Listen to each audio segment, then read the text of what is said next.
আচ্ছা নমস্কাৰ পাঠক ছাৰ নেকি হয় মই উলুবাৰীৰ ক'লো মই মোৰ হাজবেণ্ডৰ কাৰণে আপোনাৰ ঔষধে বহুত কামত আহিছে তেওঁ বহুত ভাল পাইছে কেঞ্চাৰ হয় আপুনি গৌমূত্ৰ খাব দিছিল সেইটো মই খুৱাই আছো আপোনাৰ এতিয়া 4 মাহে চলি আছে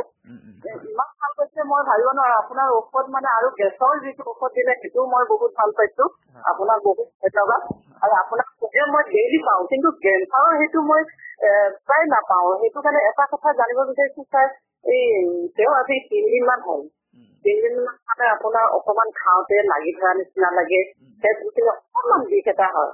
তেওঁ এনে কি কৰি আছে আপোনাৰ ডিজিটি প্ৰচিডিং চেলত ডিএক্সি কুমাৰ ৰাজবংশী আপোনাৰ ঘৰটো চিনি নাপাওঁ কাৰণে মই যাব পৰা নাই সেইকাৰণে ফোনতে আপোনাক ডিছকাছ 23 তাৰিখে মই সোণাপুৰ থাকো সোণাপুৰ কলেজৰ ওচৰত হয় 23 তাৰিখে মানে পৰহি আহিব পাৰিব হয় পৰহি আপুনি ৰাতিপুৱা 9টা মানত আহিব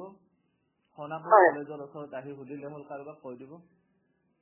কলেজৰ ওচৰত নহয় জানো হয় হয় আচ্ছা তেতিয়াহ'লে যাম আপোনাৰ তাতে এখেত নগ'লেও মই গ'লে হ'বনে এখেতৰ অফিচ থাকে তাৰমানে ছাৰ হ'ব একজন আহিলে হ'ল কোনোবা ৰিপৰ্টখিনি লৈ আহিব হ'ব তেতিয়াহ'লে ময়ে যাম তাৰমানে মোৰ হাজবেণ্ডৰ মানে ডিএছপি প্ৰচিডিং চেলত বহুত কাম থাকে তেওঁ একদম ছুটি নাপায় হ'ব আপুনি আহক হ'ব ৰাখিছোঁ